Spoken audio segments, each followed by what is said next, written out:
it will have 1 week to be the best. It might pull a second week, maybe, and then it's over. Then its top spot is gone, and it will become FF coming out this year. Yeah, this summer, July. Yeah. Really? Mm-hmm. Mm-hmm. And we got 2 things before that, but that's a later question. Right now, what do you think, Pete? You think Superman's going to hit, or it's gonna flop?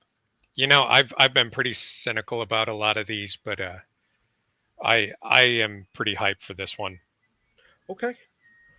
Listen, it had that trailer had the internet divided recently. Some people loved it, some people hated it, some people only liked the dog, some people. I was gonna say there was a lot of team crypto. Yeah, that was it. That was what happened, you guys. You really need to notice the realities here. Nobody gave a shit about Hot Girl or Guy Gardner or anything else that they saw. They were like, "Yo, crypto, I'm in," and I get that immediate connect. Like that's, to me, that's a great sign for the movie that they've left Snyder behind. We've never seen crypto in a live action thing like this before. So that to me is a good sign. But I also have my biggest fear of this whole thing is that there's too much. This is a Superman movie, number one. It is the rebooting of an entire film franchise universe, which I understand we need things in it. But my concern is this a Superman movie or is this a DC universe movie? Like, how much of these other people are we getting, these other heroes and stuff? And so my concern is are we going to have some sort of a coherent, functional Superman story, or are we just going to get and here's Guy Gardner and Hawk Girl and Metamorpho and whoever else is in it. No, you're not going to see Lobo in this because the movie's done. Maybe a end credit scene, but he's supposed to show up in Supergirl. That's the whole. Okay, he's going to be a Supergirl thing. But that doesn't preclude something for an end credit scene. But guys, don't you think that Gunn has been really good at handling a multi-tiered cast? Irrelevant. Really? Irrelevant. Why? Because Guardians of the Galaxy was an interesting anomaly, the first movie, right? But it was also part of a gigantic existing machine at the time, right? So you've got all these, Iron Man and Captain America, and you've got these movies that were suddenly Guardians of the Galaxy, and people were like, yeah, this was okay. This was interesting. And again, Rocket, right? Yeah, there's a freaking talking raccoon. We're in. We live in this world. We live in the Pokemon world, guys, where if dogs and animals and things do things, it gets people in. But it was part of a giant machine. Flash forward to Suicide Squad, fucking dying on the fucking vine. People liked it, but it didn't do well from a box office standpoint.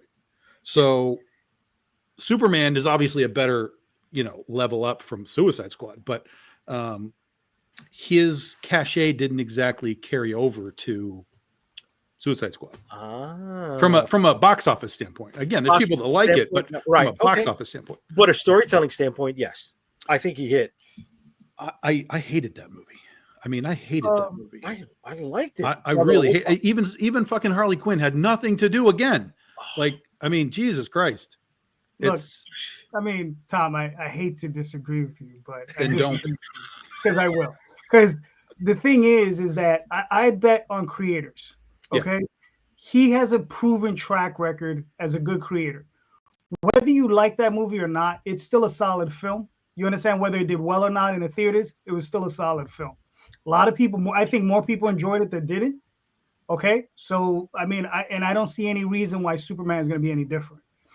I guess most of us have seen, what was it, Peacemaker, right? No. I enjoy Peacemaker. I don't know about you guys, whether you liked it or not. That's fine. Tom, you're a humorless man. I'm sorry, but what's the other one? Creature Commandos, right? It's not doing it for me. Mediocre. I wanted to like that too. When that was the first thing on his whole list that I was like, "Yo, that's interesting." It's mediocre at this point. I'm not anti it, but I'm not in. Okay, the Suicide Squad has joined my white noise catalog. I can have it on in the background, do other things, and I don't mind it being on. I enjoy it. It's like a warm blanket for me. Okay, well that's fair. But I mean, like I said, I mean, I look at it like this. I don't see he is yet to make a movie that sucks. Guardians 2 sucked. Guardians 2 did not suck. Guardians 2 sucked. Guardians I 2 mean, it did was not bad, man. Now, it didn't suck like sci-fi movies Eternal. suck. Like there's Eternal. levels of suck.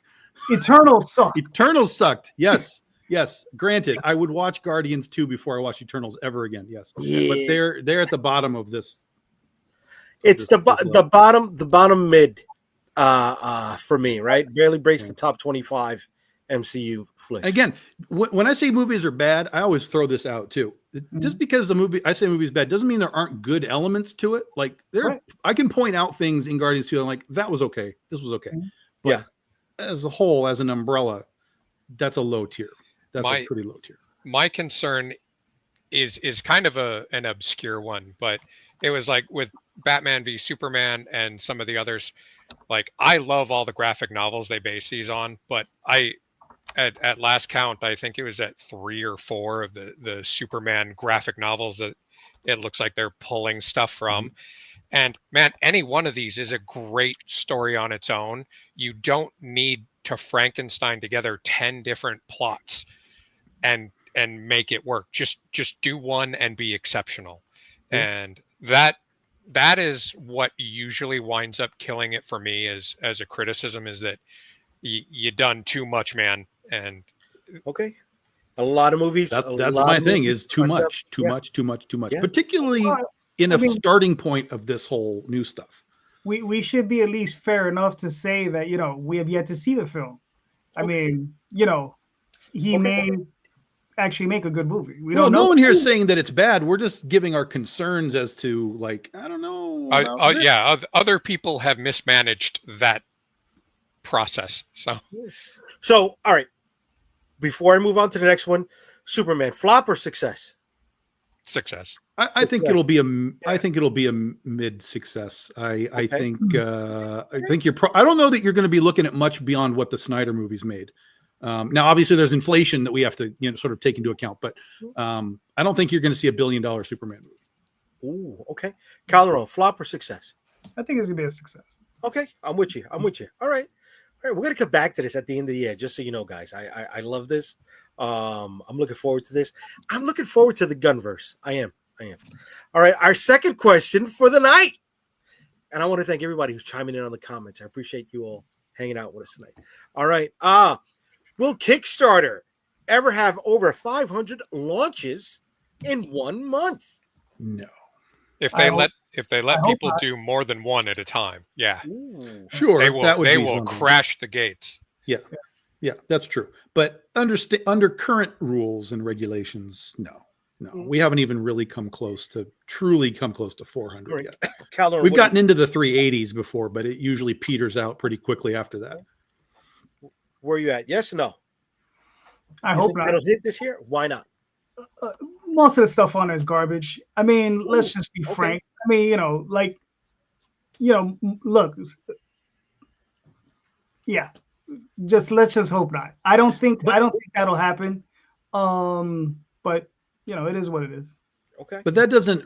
Here's the thing: is the quantity of stuff on there isn't going to affect the people that are able to manage their own audiences, right? So even if there were 600 active campaigns in a given month, and I were to launch my campaign, I still have I won't say control, but I have an ability to activate the people that buy my stuff, right? And the fact that there's 599 other campaigns running isn't really going to affect me in that regard. It's not going to affect anybody in that regard. All that means is that there's a whole lot of creators, like JD said, there's a whole lot of creators that are just like, let me throw stuff at the wall. And you know what I mean? It's not going to be like Grant Morrison's doing Kickstarters and all this kind of thing is happening. That's not what Kickstarter's doing. At least not at this point. That's not to say that they can't. I just saw something about Randy Queen and Darkchild coming back. I don't know if he's doing Kickstarter, but I assume he is. And he's doing that this year. So there are some sort of name brand creators that are filtering into the space. But even when they do, it's not like they're there all the time. They're not even like Polito, where he's there like 8 times a year. Yeah, but I don't see a future where there'll be like 500 campaigns. I just don't think. I mean, whether it be sustainable or not, who knows? But to get to your point, Tom, I agree. You're going to be fine. I'll probably be fine. But they're going to be new creators who are creating good books. They're going to get drowned out by the noise, and that's unfortunate. And that's the part that I'm talking about. Is like there are too many people coming in that are not vetted and on any level. On any level. You understand? They just come in and so I'm going to do a book. I'm going to write this, that, and the other thing. And, they come in and they're like, oh, here's my comic. And then you look at it and you're like, okay, good for you. You pat them on the back and say, nice to meet you. Nice job. Right? As they typically lose their shirts. Well, we got one more person who wants to chime in on this topic. And let me introduce him to the stage. Mr. Fling, what's up, buddy? Hey, what's up? Happy New Year, brother. What's Is my up? audio on? Your You're audio. Okay, perfect. Hey, We thanks could for all say, but like, it's happened a million times. Hey, thanks for inviting me. And I do want to say I have all the answers to these questions. So I'm so glad you asked me. Thanks for letting me in a little late. As you guys know, I'm getting ready, doing something else over here. But I'm glad to be here. And I also saw in the comments that I'm a huge Grant Morrison fan. So I was immediately inclined to jump in. there you go. Way to be, brother. Way to be. So the question that we are talking about right now is, do you think Kickstarter in 2025 will reach over or close to 500 comic book launches? I do. I think Facebook's going to continue. Facebook. I think Kickstarter is going to continue to grow. And the two primary categories are going to be AI-driven comics. We're going to increase in popularity, both in writing and art. And the additional shortfall will be made up with sort of adult content risque books. I think they're going to reach record highs. Okay. But I like what Tom says. If we're managing cultivating our own communities, that should not really affect us much. But hopefully those 500 launches, if we ever get to that point, bring in new people to the platform, which maybe we can all benefit from at the end of the year. All right. Or there could be a new competitor to Kickstarter, which I think they are ripe for one. It seems like the other guys are doing pretty well also, right? Zoom, Crowdfunder, Indiegogo. I don't know. No, Indiegogo is dead in the I don't water. know, dude. Is it? Yeah. Unless you are certain creators that live there, again, sort of control your audience. Indiegogo is borderline dead. The only real one that seems to have any sort of real growth potential is Fund My Comic. I see people doing really well with that one. But going to some of these other places, Zoop is a real weird anomaly thing. I mean, there's so many different ways that Zoop works. I don't know that anyone's really figured out that place yet, but most of the others are not really succeeding. But I have seen people succeed quite well with Fund My Comic. Indiegogo's on the way out the door. Until like another third-party platform tries to take advantage of one of the other ones or incorporate them, are they really making any headway? Things like Backer Kit or what is it, Kick Track or things like that. Unless they're trying to find ways to mine the miners, I don't see any of those platforms really gaining any traction. Well, and that's the interesting thing about Fund My Comic is that it is actually growing, and there are people there that are doing 10, 20,000 on those places. Now, granted, again, very specifically, they are using those platforms as their first platform. So it's not like they're on Kickstarter and then going there afterwards. So they're driving people to that first and foremost. And that's kind of part of why Kickstarter works best, is because everybody uses that first and then they take it other places as second chance campaigns. That's what Indiegogo always was, is, hey, let's take it there for a second chance. Yep. Nobody cared, so nobody uses the platform at all anymore. But Fund My Comic is working, it both in second chance and in first chance. And that's the interesting one. I will say the nice thing about Fund My Comic too is that it's not an all or nothing.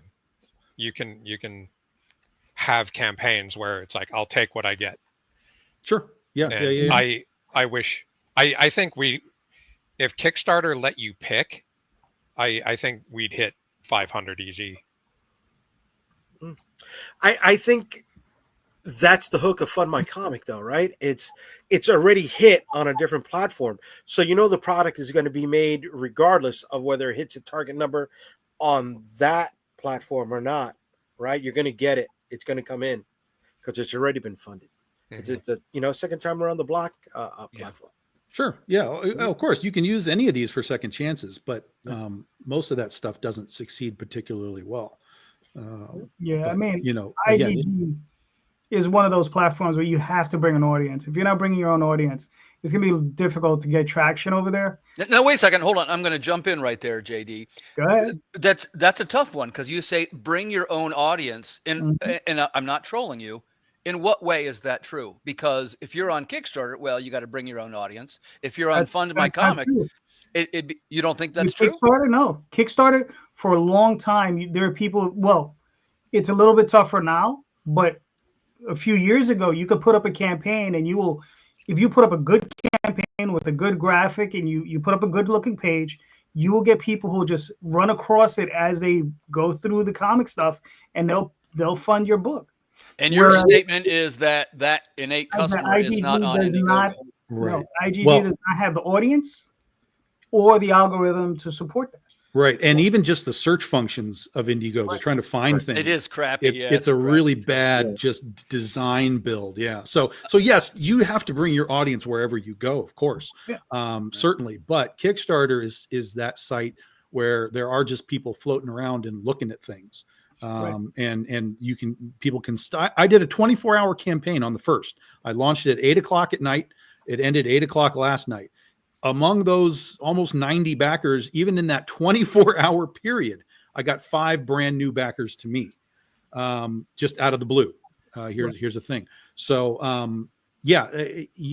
always you have to bring your audience, but Kickstarter, and this is why it works better than the other places right now, is that is just an audience that is there for that stuff, and they'll tinker around with it, and it has a better search algorithm. Everything about the functionality of the site is better. I do agree. I agree with what Tom said. Those things are all true. I just the reason I hesitate right there, it's tough for me to imagine that any platform doesn't have customers already there. And remember, I'm not saying this out of fact because I've used Indiegogo so many times, but my guess is that there's a certain amount of innate customers to any platform. There are, sure, but I think the point is that the ones that are on Indiegogo are there primarily for specific creators already. They're there for EVS. They're there for, whoever those normal guys are. They sit there and they primarily, again, look for those kinds of guys. Companies like Dynamite use Indiegogo quite a bit, as a regular thing. But like here's an interesting example, right? When I did the Indiegogo with them, the book that I wrote for them, the Bad Kitty book, they wanted to put it on Indiegogo. And I said, that's not where you put these books. That's not where these Bad Girl books goes. The audience isn't there. And they said, well, we have an audience. And I said, yeah, but it really needs to go on Kickstarter and then put it on Indiegogo later. And they were like, well, we're going to do it first here. I said, okay, do it. It's your thing. Do what you want to do. Yeah. So we put it on Indiegogo. It made $11,000 in 2 months. 2 months, not 2 weeks, 2 months. It did $11,000. I said, let me run it on Kickstarter for 2 weeks and do a backup campaign. We did $11,000 in 2 weeks on Kickstarter as a second chance campaign. So there's just more direct activity. There's also a lot of people that hold on a second. Now you like I say, I like to really learn it because I don't know that much about it. But I've agreed with everything you said up to this point, except for what was the finishing number on Kickstarter? Because I think you just proved 11,000. Well, in 2 weeks. That proves they're equal, though. The time No. 11,000 in 2 weeks versus 11,000 in 2 months. But what did the total end up being? Like, did it end up being 11 on each? 11 okay, on so each. it was 11 on each. Yeah. And again, this isn't. Yeah, I'm feisty. When I'm on other people's show, I like to drop the hot takes. And, I think that Tom's right about all the things he said. But my takeaway there was I put my book on there. It did 11 grand on Kickstarter. I put it on Indiegogo. It did 11 grand. 11 grand in 60 days. Well, I understand once more. Okay, that's a big difference, though, because if I had continued, the point is if I had continued to run the Bad Kitty for like a full month, we would have done more than 11,000. Yeah, it would have been 40K. Yeah. We might have done 15, 16, 18,000 if I had run it for a full month. That's the whole point. Pete, That's you the went thing. crazy with the And- 40K. And then the other thing is that with 60 Indiegogo, days to 60 days, man. Yeah, but no, Kickstarter, you got that big. yeah, Kickstarter, you get a lull. Yeah. It's that's not a 1-for-1 as far as that goes. But the other thing with Indiegogo is you get charged the instant that you back a campaign. Yeah. There are people that like that. There are people that do not like that. I know people that have done that. They've had credit card problems through Indiegogo. So I'm just taking you through steps of what I was told from customers and my fan base. Well, like when we went to Indiegogo or we talked about it, they were like, I don't like that platform because X, Y, and Z. A lot of people went and did it just because it was there, and we didn't know if we were going to do a Kickstarter campaign. So they all, again, bring your audience, right? So we brought an audience. It went over to Indiegogo. We did that much in 2 months, and then I was like, look, we can do better over here, and I feel like we showed that we could do better over there. Well, and this is why it might fail for me, Tom, because the truth is I don't the first thing, like I say, I agree with every element of what you said, but where I take objection on this is I'm not sure that bring your audience is the answer to a new platform. My thought is, and this is where I could be wrong, I admit it, viewers, because I haven't done Indiegogo, but why would you, in what way would you bring your own followers? Because they would have already bought your book. What you'd want to do is discover new followers. Or in a second chance opportunity, yes. In a second chance opportunity, you're 100% right. Yeah, we're talking about just like if you decide, like if I were to be like, I'm not doing Kickstarter anymore, I'm going to fund my comic, I got to bring all of those people with me. I can't rely on the existing fund my comic people, right?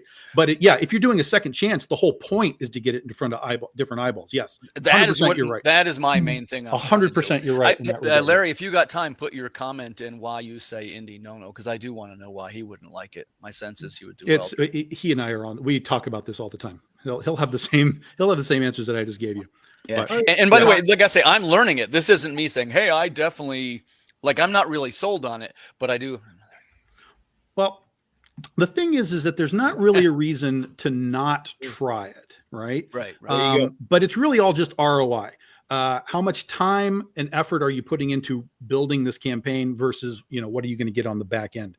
But you won't know until you actually do it. You could be one of the guys that actually pulls, some kind of extra money out of it. You could be the anomaly. You could be the exception to the rule. But it used to be that maybe you could do, 15K on a Kickstarter and then do another 1,000 on Indiegogo. But even that really doesn't happen anymore. That's almost non-existent. If you were to do a second chance on Fund My Comic, I'd be curious to see what would happen, because I think that there is a more active user base there. Again, to put yourself in front of new eyeballs. I think that Fund My Comic is the best second chance alternative and the best alternative if you decided not to use Kickstarter. You hear good things about the people too. Yeah. When it comes to Kickstarter, how many times do you look at your dashboard and you see discovery, right? Pop up there, right? People finding you organically for the first time. So that's awesome. And I love this. That was a great question for Kickstarter. Let me just throw something in real quick. As far as Zoop is concerned, I think Zoop is good for creators. Like I saw Jim Starlin put a book up there, and I think creators like that enjoy that type of platform because they'll handle it soup to nuts. So they're going to handle the platform, they're going to handle your printing, they're going to handle the fulfillment. So if you're, an older professional creator who's maybe not accustomed to dealing with printers and dealing with that sort of thing, Zoop might be a better option for those guys. Agreed. Yeah. Right. So, so there you go. I think that's where Zoop holds an interesting portion of the ecosphere in that. I appreciate you guys giving such thoughtful answers and with such experience. So I guess I would say this: I'm inches away from launching this Indiegogo. I didn't want to launch it, over Christmas. I think I was talking to Tom about this, but after talking to many people, I'm actually thinking of moving the operation over to Fund My Comic, and only based on the things kind of that people have said. Like first of all, you guys remember I've been wrong about 100 times about stuff, so don't hear that I know what I'm doing. But the truth is, when people say things like, "Well, you got to bring your audience," I already know that doesn't make any sense. It doesn't make any. Well, you got to, if no matter what business you're in, you're selling loaves of bread. Well, you got to invite all the people that already have bread. Oh, you don't. You got to find new people that are a little hungry, right? And what the answer is, I don't know. I'm sounding intelligent by saying this, but I don't know the answer. And I do know that people say things like Lori mentioned the search engine is terrible. Like, how do you even market your Indiegogo? The link is I guess you have to make a custom link. Yes. I don't know. Nobody What are you knows. saying? Custom link for what?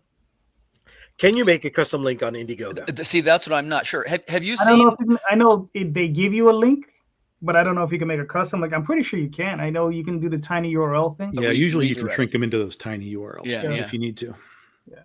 But where I was going with it is like Tom mentioned their search bar, and even Laurie said this. You go into their search bar and you can type the exact name of the project, and it won't find it. Yeah. Right. Yeah. And also you also have to remember there are people who don't like using Kickstarter. Right. And those are the people that you got to find that are going to be interested in your book to go to someplace like Indiegogo to pick it up. You just got to get to those folks. Hey, I Tom, love Yeah, everybody. and again, there's no reason not to do them. I mean, do Indiegogo and do Fund My Comic. I mean, do everything if you want to. I mean, try it. again, different eyes on different platforms. Just do it all. Make It's your for money me. any It's way you always can. just the ROI. It's how much effort did it take? How much did we get back? But you don't know the answer of what you'll get back until you do it. And once you do it, then you can kind of really make an educated decision. Like we did Kickstarter. This happened. We did Second Chance. We did Second Chance. This happened. Let's take our data and decide what happens next time. Until you do it, you don't really know. Yeah, agreed. Tom, And I'm in no way disparaging Kickstarter. That's what I use. You know what I mean? And mine have always funded. But the truth is, I I don't need know, to find Tim, that's more. the way it's sounding. I'm ripping on That's the way Kickstarter. it's sounding. It sounds like you're disparaging Kickstarter. No, I'm joking. No, yeah. Well, in my case, it isn't. How do I want to say this? It's the simple fact is I need more customers, and you troll We through all the do, brother. Kickstarter water, and again, it's one man's opinion. Yeah. But increasingly the Kickstarter water is sort of crowded with these projects, which I don't think are representative of my brand, for one thing. And the second thing, I can look at it and be like, "Ooh, this customer's not my customer. Maybe I'm," I've said before, it's like being at a convention, and the nice person next to you is selling custom-made Pokemon soap. Pokemon soap's great, right? I love Pokemon. I love soap, but it might not necessarily the best. That's probably not the best spot at the con for you, right? Yeah. Right. Pete, you wanted to say something. I'm sorry, buddy. Go ahead. What's up? yeah, I was just curious for Tom in that 2-week campaign. Did Dynamite give you the metrics from Indiegogo? Because I'm curious, having run and helped others on both platforms, it's sometimes interesting to see the audiences you get the super fans who back both, but did you see in doing Kickstarter where you tend to versus Dynamite's Indiegogo,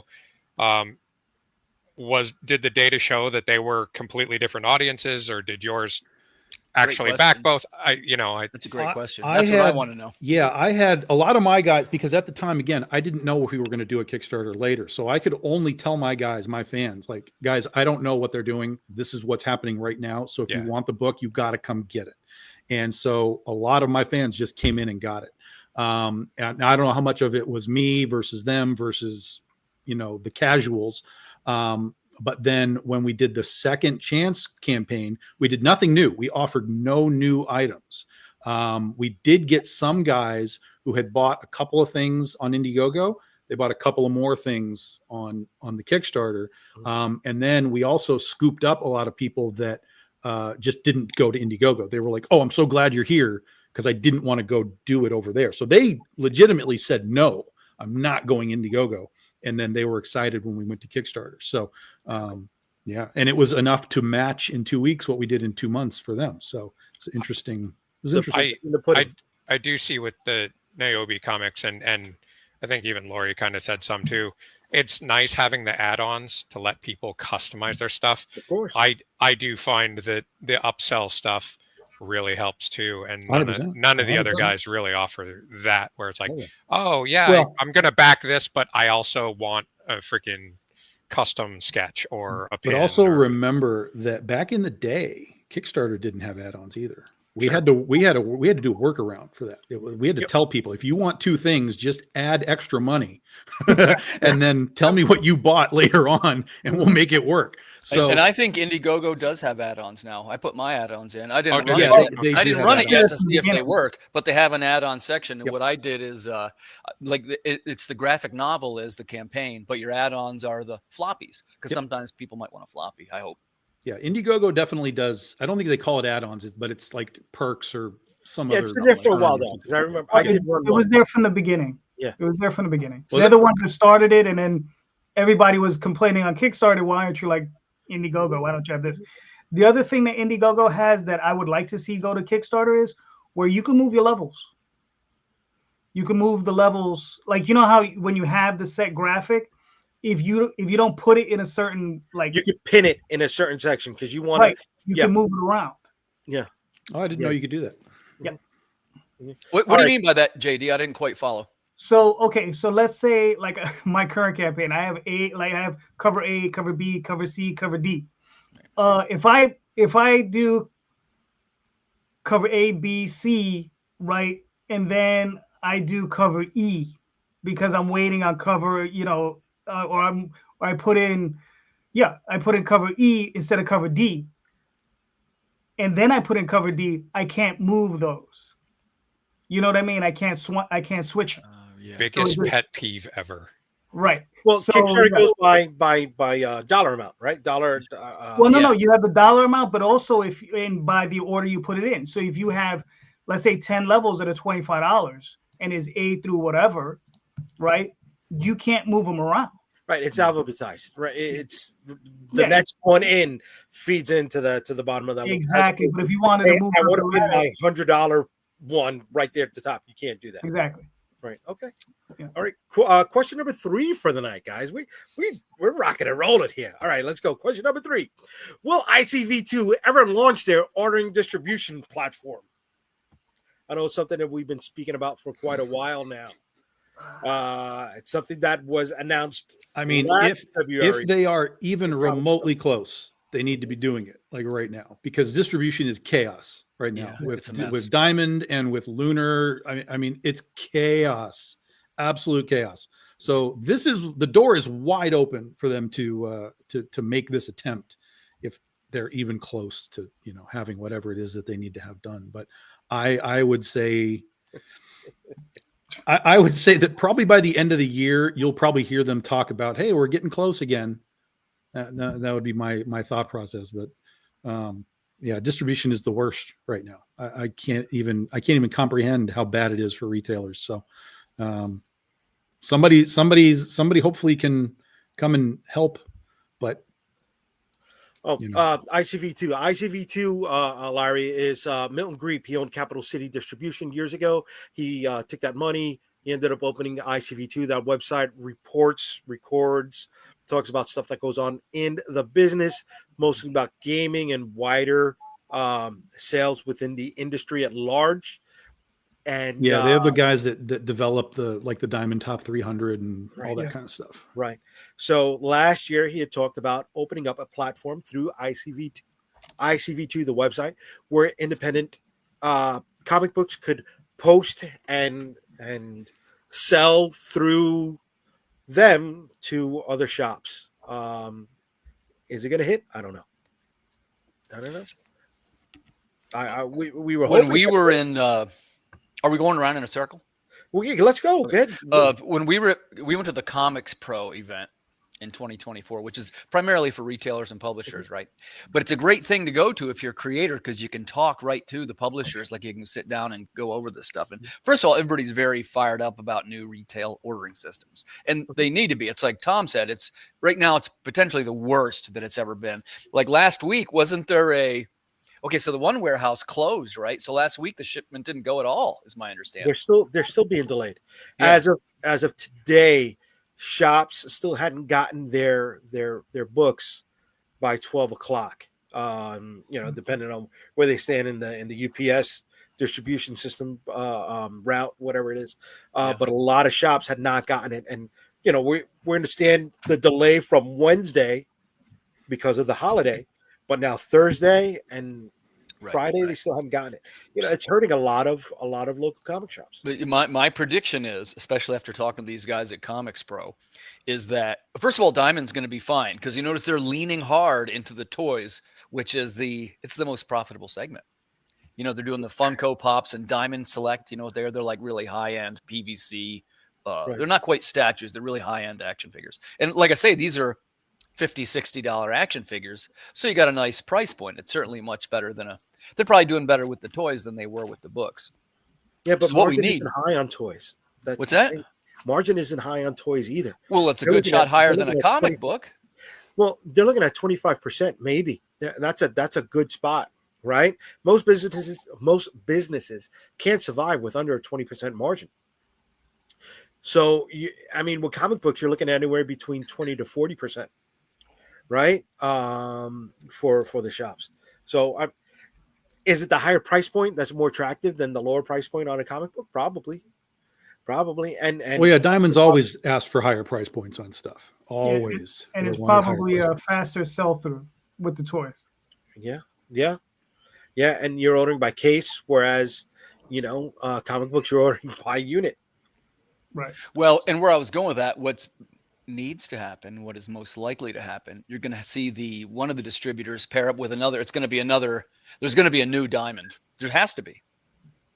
I don't know. Maybe because Lunar is overwhelmed. Yeah, it's too much. They don't have the personnel to process orders, and they don't have the space. They're building a brand new facility, right? Yeah. This is something that I keep forgetting what her name is, but the lady who runs Lunar, in November they were talking about I forgot. I think on the off panel podcast she was talking about they had just broke ground on a new warehouse facility. All right, so she's building a second facility, whereas Diamond is starting to lose places. Yeah, well, one place is coming from a point of growing, and the other place is, they're being whittled down. They lost 80% of their business in the last 2 years, something like that. Right. So of course they're going to shrink. But the problem is, all right, there's a lot of different ways to look at this, right? We can look at it as what we're looking at now, or the history of it, right? Back in the day, Image had a decision, and I just want to say this, but Image had a decision to make. Yes. Image could have either gone with Capital City, right, or Diamond. Now they did the correct thing for their business, and they went with Diamond because that was going to give them the largest ROI. But they didn't make the right decision for the business, which was going with Capital City, which is what would have kept a second distributor around, right? And maybe we wouldn't be in such a tough spot that we're in now, because we lost a lot of stores because of Diamond's mismanagement for many, many years. Because they didn't care about people like us. They don't care about independence. It was if you're in the back half of the book, well, good luck, buddy. Right? Mm-hmm. You understand? How many creators have said that? Tom, did you ever feel that Diamond cared about you? And that's why there won't be another distributor, because Marvel and DC and the bigger ones, Image and some of the big guys, they're now exclusive with these other publishers. Right. So we have the same problem as when they were exclusive with Diamond. You can't come in and just be like, here's a better option, everybody. Well, we're stuck with these companies. We're over here. So there won't be anybody coming in to do anything significant. Like the ICV guys, they're going to do what their thing is, but that's just going to be a small online thing. I like its idea. She spelled whorehouse wrong. It's not, it's not, it's not going to be large scale, and there's not going to be another large scale thing. And if Lunar is actually at a point where they're like, hey, look, we're going to grow and we're going to build buildings, then, you're looking down the line, that's going to be the place to be. Diamond will eventually just sort of dilute into just doing toys and, higher end things, and all the comics will shift to Lunar eventually, or Diamond will just have nothing but, the smallest indie guys. And I don't know that that's even a sustainable business if you're just running off of, the small indie guys. And the thing is what they lost Dark Horse, they lost Boom, they've lost, who's left? Dynamite, they lost IDW. Yeah, Dynamite. There's Zenoscope. All of and then again, it's all the little guys. It's the Vaults and the Scouts and the Aftershocks, which a lot of those guys are going out of business anyway, just on their own. The AWA is still in business or no? Just barely. I don't know. Just barely. Aftershock is gone. Right? In previews, it's just all backstock. I just was perusing it earlier. It's all backstock. Right. And once again, optimism indicates that the situation was not understood. So at the end of all of this, we didn't even talk about ICV2. I guess they're not going to be launching anytime soon. right? I wouldn't think so. I mean, the only thing that they have is that, you know, it would be a focal point for indies to kind of do a thing, but whether or not that opens doors to retailers to do anything for them, the retailers still have to decide to order indie books, regardless of where it comes from. Retailers still have to say, I want Big Dog Ink books on my shelf. Why would they do that when their customers 9 times out of 10 are coming in and going, where's Batman? And that's the struggle that we have. And that's why indies are, you know, their best bet right now. I'm not saying like leave stores, certainly not, but their best bet is to generate direct customer sales from that publisher to their audience in whatever capacity, crowdfunding or direct sales or whatever it is. That's your best bet, and use the idea that you're in stores, assuming that you're in stores, use that as sort of a marketing boost for yourself to be in front of those eyeballs and hopefully drag them back to, you know. Well, okay, it's funny you're bringing this up. Last time I ran the show, we were talking about something that had just happened with Dollar Tree starting to sell books. Yeah. Right? DC, right? 25 DC books. DC. So it's over a month now. I have not seen issue 2s in the stores. I have not seen many places that had that display either. That was supposed to be a marketing boost. Do you guys? Well, it's a marketing attempt. We don't know what the boost is until it happens. And we didn't know if they were going to do like 1, 2, 3, 4, 5. We didn't know if they were just going to put out a new batch of number 1s every time. I don't think they told anybody what they were doing other than, hey, look, here's some stuff. Which is fine. I have no problem with them doing it. And at least they tried something. You know, it's like we all know somebody has to try something. And I think we can agree we don't know what's going to work. Yeah. But the problem is that just selling stuff in Dollar Tree, if there's nothing in those books that then says, by the way, go to your local comic book shop and get more Batman, then it's just a throwaway item. It's just a here's a thing. Now, for them, it's fine because they made some money. Obviously, that they're just like, hey, we made some money. Cool. But if there's no next step to, hey, you have this, what do I do now? You know, you either have to get number 2 from them if they put out number 2, or they got to tell them, hey, there's comic book stores, go get a comic book. It wasn't overstock though. Remember, it was brand new printings that went into these shops. Sure. Yeah. But they're printing these things by ridiculous quantities. So, you know, if it costs them, you know, a nickel a piece and they're getting 25 cents a piece, who cares? You know? Right. Yeah. Also, the thing is the only really good thing that I can see coming from this is that I hope the brain trust over at DC is trying to cultivate the future of comics, right? Is that this is not for people who are here now, because the people who are here now, we're already bought in. But hopefully there's some 10-year-olds that they might be able to bring into the room. You understand? It's 12-year-olds that are going to, that 10, 15 years from now, they'll still be some comic shops, and they'll still, you know, have a fond eye for DC comics and for superheroes and that sort of thing. Hopefully come and buy those books. I want to thank everybody who is joining us in the comments. I love the discourse over here. Really cool. Everybody who is checking us out over on Instagram, please jump on over to Comic Book Streamland on YouTube and join the chat. All right. I can't really put your posts up here, so I want to thank you all who are commenting on Instagram, but please join us over here. Hang out with us. What you been calling? All right, so we know where we're going with that. Question number 4. We're rocking and rolling tonight. Here we go. Question number 4. You have questions. That's the point. I planned it. Wow. I prepped. All right, here we go. All right, after the Deadpool success, will the MCU continue to trend upwards? No. With 3 movies on the horizon. Oh, I can't wait for this one. With 3 movies on the horizon, starting off with Captain America: Brave New World, Thunderbolts, and Fantastic Four. Will they continue to trend upwards? You already said something. Let me go with Pete. Pete, what's up? What do you think, brother? I think that ship has sailed. Hot take. Yeah. Not really. That's not that hot of a hot take.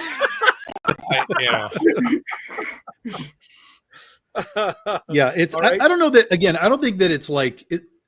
I don't think we're in a period where these movies are going to like truly flop, like, but we're the $1 billion moment. I think that part is mostly gone. It's, you know, a lot of these movies are probably still going to, like, even the last Doctor Strange made like 800 million or something. Yeah, but so you're going to have some of these flopped. What? The Marvels flop. The Marvel flop. No, I'm not saying that a singular movie can't flop, but Yeah. as a whole, as an umbrella, I think you're going to see some of these be fine in the 700 realm, and then there will be some flops. I expect some of these to kind of tank out based on their budgets that they're putting into these things. Yeah, but it's the death of 1,000 cuts, though. I mean, you have 3, and if 2 flop, that's a lot of hemorrhaging to deal with, and I think that's kind of where it's been trending. Yeah, that instead of going all in on just a masterful movie and banking on just one blockbuster, doing several that are just going to hit mid maybe is not gonna save it.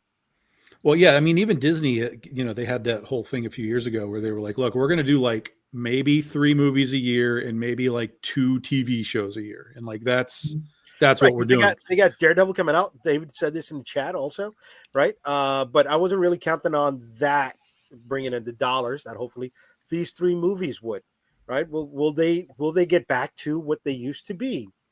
Or are we looking at a we have to be honest. We have to look at them at a one by one. I mean, the next Captain America, I mean, I'm going to go see it, but I'm going to go see it one time, right? It's not like when I saw the Avengers and I maybe saw it 3 times in the theater. Okay. What's the other? Thunderbolts. It looks like fun. Again, another one I'll go see one time, but I'm not going to go to the theater and probably catch it 2 or 3 times. The Fantastic Four, that's a huge coin flip. Because that one's either going to be really, really, really good, or it's going to suck. I don't think it's going to go either way. I don't think it's going to be mid. I think it's either going to be excellent or it's going to be terrible. So okay. Yeah. You know what? They got the Things costume right for once, right? They got the big underbite and the eyebrow. I know it sounds stupid to a lot of people, but in almost every movie prior, that was just a big fail, and that's as iconic as Optimus. They did that in the Corman movie. Michael Chiklis was rough. Yeah, I'm excited for Thing in this one just by how he looks, but that's it at this point. But I don't know how the guy acts. Hold on, right? Is anybody excited? Well, that's not going to be voice acting. I mean, it's going to be a CGI thing. You know what I mean? It's not going to be a rubber guy. No, but how's he going to emote? Right? Sure. His voice needs to carry a lot out there. Yes. Right. And I'm not familiar with him except for that first season of The Punisher. I don't know him other than that. Yeah, I'm with you. Right. But Calderon, I'm sorry, I cut you off. But is anyone excited for the Lady Silver Surfer? No, in fact, that's getting torn apart by the internet for the most part. Yeah, that got hard. I love it. Because it's got people talking about it, right? They're going the whole Madonna concept. Just talk about it, whether you love it or hate it. That's free marketing, right? And we don't know if she's going to be in there for the first 30 seconds, the first 5 minutes, or if she dies off and ushers in a brand new Norrin Rad. We don't know that. That's true. But fucking feed the beast. It'll do well because that one is guaranteed to get people to hate watch it. Yes. Yes. But here's the thing, though. People will go see it once. Because that's the problem with a lot of the Marvel movies. The reason they make so much money is because guys like myself, I'm pretty sure some of you guys will go 2-3 times, right? I'll go with one set of friends and then another set of friends will be like, you want to go? Yeah, sure, why not? And then go with another set of friends. Yeah, and then I haven't seen any of these Marvel movies in the theater more than once. Okay, well, I have. I'm with you, JD. I'll just take a quick swing at this question. The Marvel Universe is already done as we know it. The last good one was was Endgame Part 2, and almost exclusively they sucked after that. And I'll just give a couple examples. There was the Eternals. What are you guys doing over there? Like I love comics, and I can't even finish that movie. And then you got Black Widow. Okay, and now you got some of the TV projects, and and I'm not even going to start blasting them. But there's an easy way to describe them. They're bad. And what happened was, guys like us who love comics, we started to sort of give up on them. I won't speak for you guys, but I definitely did. You're reading right off of my notes, Tim. Really? I wouldn't. I certainly wouldn't go see any of these movies in the theaters, and I even avoid them when they come on pay-per-view because they're just not good. And here's what needs to be done. Are you ready? You need to start over again completely with good stories and start over again with the A tier characters. You know, that we've already gone through the A, B, and C level characters. We're on the D's, and you know, there some of the characters I don't even know. Like, can any of us in this room name an Eternal? Yeah, Icarus. Okay, I know Icarus. You know more than one? Hold on, Ajax, stop. So Jay Ajax, knows. Does anybody Gary? else know? I couldn't tell you an Eternal. You're gonna Yeah, keep okay. putting it out there, bro. I'd have to sit here and think for a while. but yeah. Jay took mine, and that's about it. Yeah. Yeah. Here's my thing. See, with Black Widow, I got to take exception with that. I like the Black Widow movie. I think it came out the wrong time. If they put Black Widow in between the two Avengers movies, where the Captain Marvel movie was, she would have succeeded. The fact that everybody knew she was dead 5 years prior, it's like, why am I going to want to see this movie? Right? They killed the marketing from the get-go on that one. It's a really entertaining movie, dude. It's a movie about found family. Can they tell a good story still? Yes. Can they market it to the point where they make it $1 billion movie? I don't think they can anymore. It's kind of like the Rogue One approach, where everybody going to see is like, great movie, but we kind of already knew how this movie ended. Right. Like, no one's getting out alive. So, Right. All right. Well, Rob, here, if it's a what if reality that will be destroyed by the end of the movie, then all of Doctor Doom came over to the MCU proper. The whole of the end is rumored by the Mr. Fantastic has to beg Doctor Doom to save his family and bring them over with him. Okay. All right. Rob also brought up the Forgotten One. Okay. And Whitefire. The movie had a formula that was all cookie cuttered, and we did not want cookies anywhere. Ooh, I like cookies. Yeah, I got a belly. I like cookies, bro. You know what I mean? I'll go on record too as saying I don't think Fantastic Four is it. Let me quick tell the viewers in the comments before they attack me mercilessly. I'm a huge Fantastic Four fan. I'm a collector. I'm the guy. But friendly reminder, they have done the Fantastic Four a couple times. Yeah. 3 times. Yeah, but in Remember how they fairness, came out, and they even they've done- recently did it one more time in the Doctor Strange. Sure, and we saw how that turned out. Like, but they did Captain America in the past. They did That is X-Men true. in the past. They, That is all these true. things were in the past.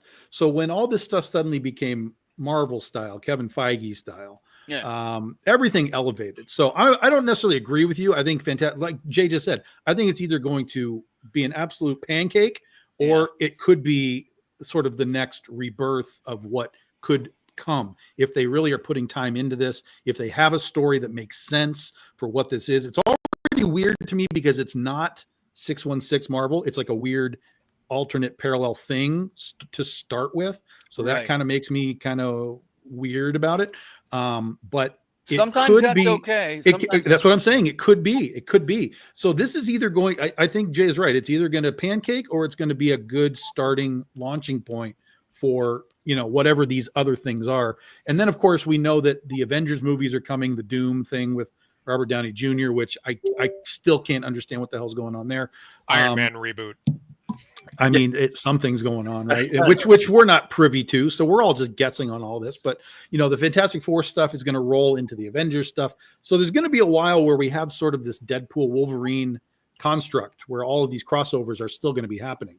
We're not just getting a slate of new movies like when we had Black Widow and Eternals and Shang-Chi and Moon Knight TV shows. We're going to get sort of that effect for a little while.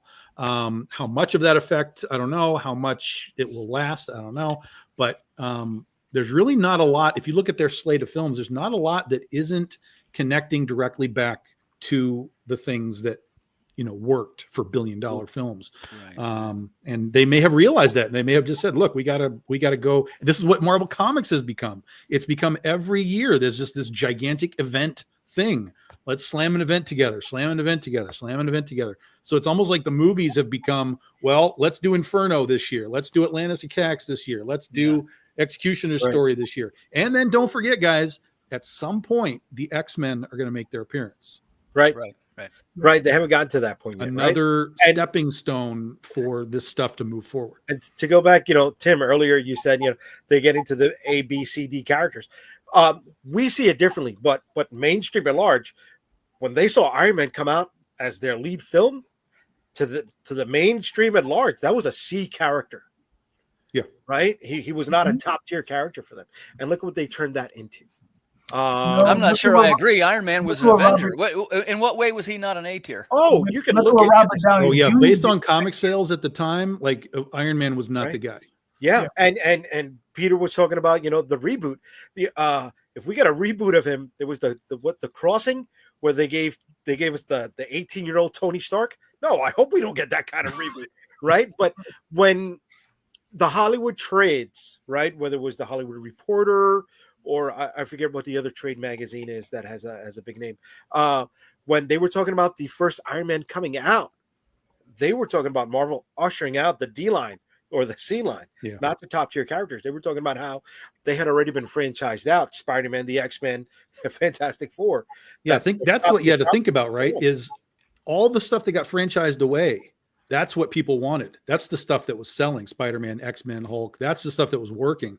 And then Marvel was left over with Hawkeye and Scarlet Witch and whatever else was left over. So, and Iron Man was part of that sort of left I would behind say to me, thing. your A tier characters. Let's see if we got a consensus. Maybe we don't. But to me, the A tier characters are Captain America, Iron Man, the Hulk, and I guess Thor. No, Yeah. not the Hulk. I might not Are we put Thor looking in there. Are we looking at comic books though, or are we looking at movie sales? Well, when you say this, when I say this, hold on a sec, Tom. What I mean is the public perception of these characters. Sure. Like to say he's a C character, you could put up almost any version of Iron Man, and people will recognize who that is, even non-comic fans. I'd say it was like that before too. See, but to us, yes, but we were niche sales. We were not worldwide sales, right? They took a chance on that Iron Man flick. If it wasn't for Robert Downey Jr. and even Jeff Bridges coming aboard, those were names that they were able to trade upon, that they feel that they had a chance to get investors behind the movie. No, right? Robert Downey Jr. was a huge risk. He was nobody at that time. Yeah. He was down in the dumps. He rescued that character, that franchise, and himself all at the same time. Right. All on his back, all on his ability to act. Newly clean, he had a point to prove. Yep. Yeah. Really cool. That's right. Yeah, well said. That's right. And we found out that also, whether we love to hear about it or not, that enclave, right? That Marvel community of writers that would go to the sets and give notes and stuff like that. If it wasn't for them, we never would have gotten that little button at the end of Iron Man with what's his name? Samuel Jackson. That was not something that was written into the script. That was a note from the team of Marvel writers, right? So if there's give and take, there's good and bad with everything. We got to take it. We got to take it. And the they don't have that anymore. They don't have that check anymore. They don't. I still would have thought it could have been fun if David Hasselhoff was Nick Fury again, though, at the end of that. No, brother. No. Be careful what you wish for. That sir. is a hot take. Multiverse right now. I know. That might happen. That is true, because we got Reb Brown, right? Even before the multiverse, we got Reb Brown sitting next to Stan Lee in the first Captain America movie. And whoever thought of that ever happening, right? I mean, come on.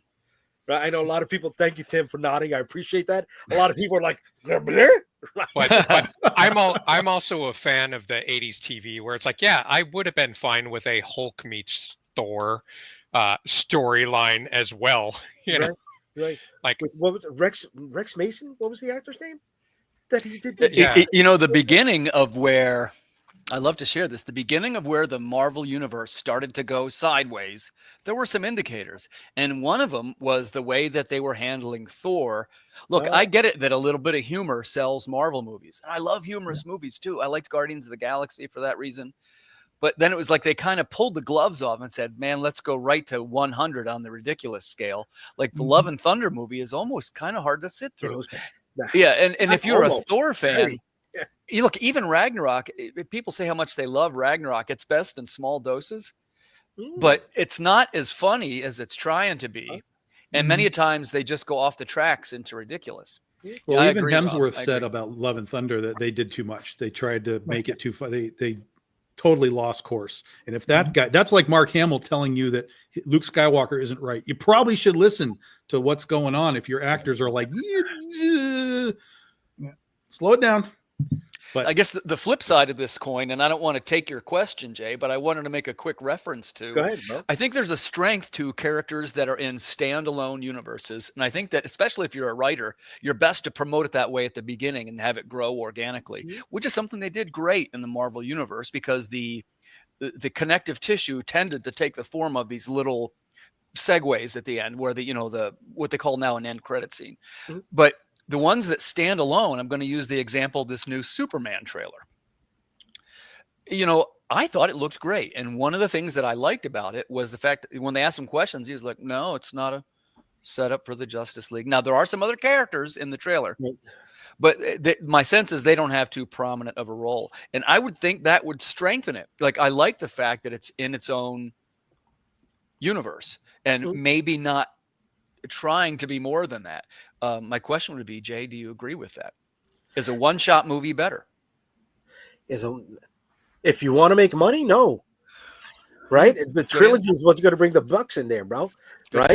I mean, how many? Yeah, but even that sort of is still standalone. It's a trilogy of things versus like the Marvel all-encompassing umbrella. What do you mean by thing. that? What do you mean by that, Tom? Well, like for example, the Nolan movies are 3 Batman movies. That's it. Yeah. 3 Batman movies. You get a story through 3 movies and you're done. It doesn't connect to Wonder Woman. It doesn't connect to Aquaman. It doesn't connect to anything else. It's just its own trilogy of things.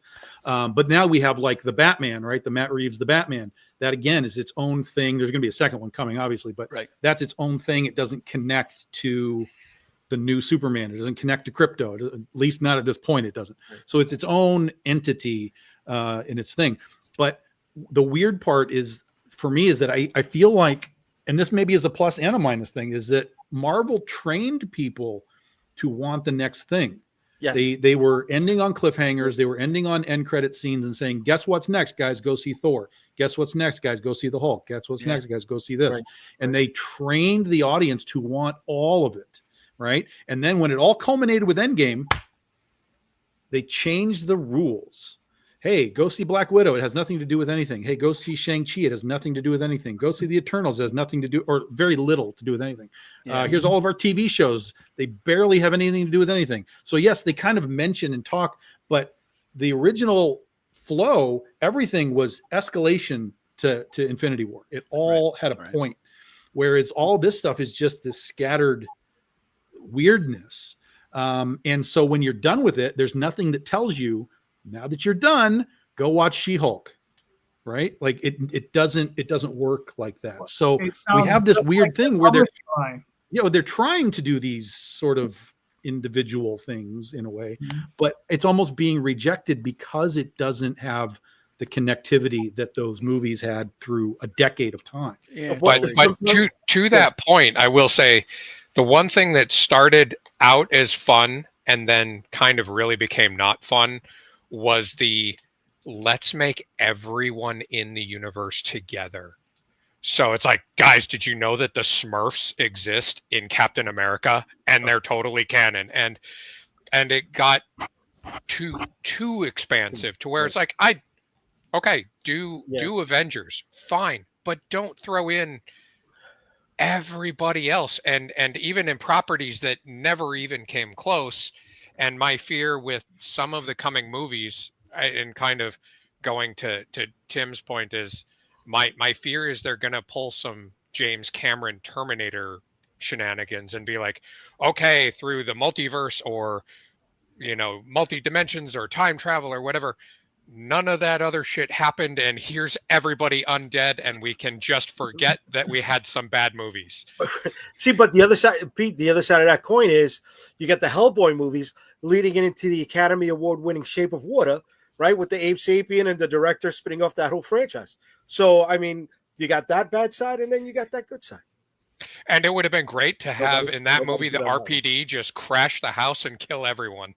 Nobody bit on that one at all. Thanks. Okay, so I'll end that bad joke on that one. And I will ask the final question of the night. I can't believe we're getting to all 5 of them with 18 minutes left in the evening. All right, so the final question of the night for comic books, folks, is: will Marvel's Ultimate line and DC's Absolute line remain high on sales chart, or will it fizzle out before 2025? Good question. Good question. Who said good question? Yeah, this is an easy question. It'll all fizzle out by the end of the year. Tim said good question. No, I'm going to take the pro on this one. I think those are the 2 of the higher quality titles in the market. There are a couple that I actually read when I have the time. And I think they've been consistently good. Maybe I'll get blasted for saying that. Whereas some of the regular ongoing titles, to me, haven't been as good. It's sort of like, it reminded me of, I hesitate to say because then you know how old I am, but remember prestige format books? Yes. They were square bound and had the high. Yeah. This is the crew you can say yes to. Yeah. So, but if you remember, that was a thing in the day, and that was, I want to say it was like a $4.95 comic, which is really pricey back then. But they came, it was like Black Orchid, and I think Books of Magic was that way, and they had very high production quality, very high writing quality. I think you'll agree with that. And my sense is that that's what they try to transplant into the less so the Ultimates and more so the DC line. Absolutely. Okay. Absolutely. See, I agree with you, but that's also why it's going to fizzle. Because, why do you say that? Tell us more. Because we have history that tells us that they can't maintain good writing and good art through an extended period of time. Guys write 6 issues and are gone. Guys draw 5 issues and are gone, and it starts to shuffle. Once you start to get the shuffle away from that main sort of like original 6 to 12 issues that everybody's like, oh, this is like really good. Once you get out of that first sort of period of time, it starts to become someone else's book. And not to say that it can't still succeed in that regard, but history tells us that we start to see, well, I really loved this guy's run, but I didn't love this guy's run. And books start to kind of, peter out. Stuff like the Absolute line. I mean, we've been here before. They tried it with All-Star, and you're not wrong, Tom. Very mixed results in that regard. Yeah. They tried it with this year 1 stuff that they tried to do. The Absolute stuff, I think, is similar, more similar to me to that. I don't remember what they called it, but it was like Metal Knights or something. No, you're right. You guys remember Metal that Knights. thing? Mm-hmm. It was like, that was like this weird moment in time where like everything was just hyper aggressive and like, let's go do this crazy shit. And I'm like, yeah, do crazy shit. But now that stuff's in the dollar boxes, it's a passe thing. So I have a sense that Absolute will kind of follow the same role. It's going to be like this big, like, ooh, yeah, this is cool. Let's do this. And then it'll just kind of, Peter out. slowly move itself away. And they'll figure out what they want to do next. So I have a minor question then to Tom and Tim and JD for that, or everybody. Like, what would it take for the big dogs to correct that course and not have that happen again, or is that left to us indies? Ooh. As far as like maintaining creators, creators and preserving that high tier storytelling in a very mass market level quality book, and not effing it up. Let me chime in on this. It's hard for me to see that they're all in on the Absolute line when they're putting a premier team back on Batman for Hush round 2 again. Yeah. And they're putting a lot of marketing dollars behind that. So it's like, what's going to be your priority, right? You're splitting your basket. They chase the shiny, and that's the problem. That's it. Yeah. And I mean, the answer, well, unfortunately there's an answer and then there's a problem. The answer is we just keep paying these guys. Hey, Grant Morrison, we just need you on this book for the next 5 years. Here's money to do it. Mhm. Right. But that doesn't mean Grant Morrison's gonna be like, yo, I don't got 5 years of Batman in me. Right. Maybe I can give you 2, and then you're gonna have to go get somebody else to do it. Right. So, in the days of Chris Claremont are long gone, where dude is writing for decades and he's spinning off everything. And, those are gone. I mean, I think the last time we had somebody artistically do any sort of significant run was like Catwoman with Jim Balint did most of his run. And that was 10 years ago, 20 years Tom, ago. Is it done because you think the creators are incapable, or is it done because editorial is not behind it? No, I'm just saying, I'm not saying either, really. I'm just saying, like, sometimes if you have, like, let's say you have a Batman story to tell, right? Mm-hmm. That Batman story maybe is 12 issues, and then your Batman story is finished. You've told your story. Now, that doesn't mean you couldn't figure out a way to continue it, but you're now in a different set of water now. Hey, I have this 12 issues of Batman. I can do this. Then you got to get somebody else to pick up the book and go. That's why a lot of this stuff is like 12 issues, 24 issues, and they stop because the creative team is like, we're done. We've done what we're supposed to do here. Well, I mean, I got an alternative to that. I don't really think that's the case. I think in many cases, I think the teams would like to stay. I do feel that Marvel and DC has since Image. They don't want to create any superstars. On occasion, they do create them, right? But they don't want to give them the opportunity to do these really long runs, get established, like a Jeff Johns who's out there doing a Ghost Machine, right? Go out there. Scott Snyder had a chance to do his thing. I mean, he's back, at DC, but he's one of those guys that can also step off at any moment, right? And I think, I don't think they're interested in allowing these teams to like thrive on these titles for long periods of time.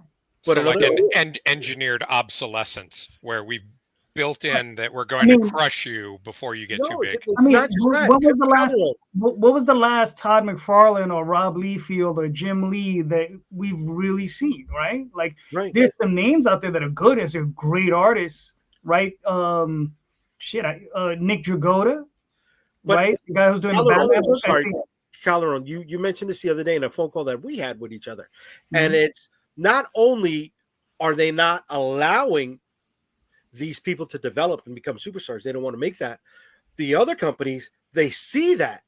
And if they got VC money behind them, they'll throw them $1,800 per page. Yeah. Come on over. Yeah. That was prematurely ending their run Rick on Remender it was a great interview recently with Rick Remender I saw recently, and he was saying how these companies, these VC companies, they throw $800 to $1,500 page rates at these guys. So they leave Marvel and DC, they raise their page rates. So those guys who could have been creating good Marvel comics, good DC comics, not great, but good, are now making probably mediocre indie books because they're giving them their trunk pitches, right? The stuff that's been rejected before. They're like, well, I got this. That's all I got. And it was like, that's okay. We'll give $1,500. Whatever. Netflix might pick it up because that's all they're interested in, right? And by that time, somebody else has picked up their spot on the Prime book that they came off of. Right. And the other problem with that is that Marvel and DC are not developing talent, right? There was a time when Howard Chaykin would give writing classes. I think it was at Marvel. And, they had other writers giving writing classes at these companies. Denny O'Neil used to do it for DC. Huh? Denny O'Neil used to do it for DC. Right. Denny O'Neil did it for DC. It's like, they would go to most of them were based here in New York City, right? So they would go to the film schools and they would pick up these guys and they were like, look, who wants to write? And they would bring them in, get a crop of guys. They would teach them how to write comics. They would bring them, some guys would make it, some guys wouldn't, right? And but they're not doing stuff like that anymore. They're bringing in talent that who I feel is not really interested in comics. They're just like, oh, a check, thank you. For the most part. Yeah. Guys, we filled the whole slot. I'm excited. We had a lot of comments. I want to thank everybody who has been following us on Facebook, Instagram, and on YouTube for Comic Book Streamland. This chat was lively. We even had trolls here tonight. That's fucking awesome.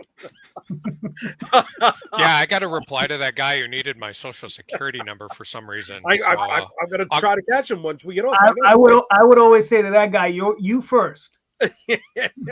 So before we get out of here tonight, we're going to let everybody know where they can find you. Starting off with you, Calderon. Where can they find you, brother? You can find me on Facebook, Twitter, and all these different places. Under JayDee Calderon. Primarily, you find Magi's Grace on Kickstarter running, and this Sunday we will not be holding a show. We'll be back next Sunday. Thank you. There you go, Mr. Fling. Where can they find you, brother? Well, I'm telling you, I am at all the usual places. I'm on Facebook and Instagram and that kind of thing. But really, the main thing for me right now is I'm doing YouTube. I'm at Timothy Fling, if you're looking for the handle. And also, I'm a Substack guy more and more. Same thing. I'm at Timothy Fling. So if you're looking to follow my projects, that'd be the best way. I am going to probably be coming to some crowdfunding. I got one coming up, but I'm going to save that announcement. And also, in just about, just about a half an hour, we're going to be talking about UFOs over on YouTube. So I hope you can come over and join us. Matter of fact, I'll show you it's this one. Can I put that up? Yeah.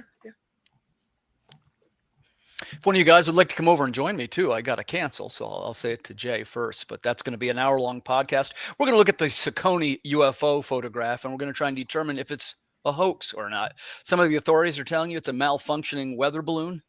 That doesn't explain why the Italian Air Force was shooting at it. So we're going to take a closer look at that tonight, and I hope you guys can join us. Nice. Awesome. So it's a half hour. Shoot on over. Put your link right there in the comments so right. they can find you, brother. You got All it. right. You got it. Yep. Thanks for letting me show that. And Jay, yeah. thanks for inviting me on the show. This was Thanks for fun. coming on, brother. Man, I always love the opportunity to be on other people's shows like JD knows, because I can be a little more spicy, you know. Spice it up. Spice it up, Tim. You know what I'm saying? When you're on certain podcasts, you know, you can kind of be yourself. I feel like I can be myself with this group. But if you're the host, you got to be super diplomatic to the guests. No, you don't. Set everything on fire. Pete, where can they find you, brother, before we get out of here?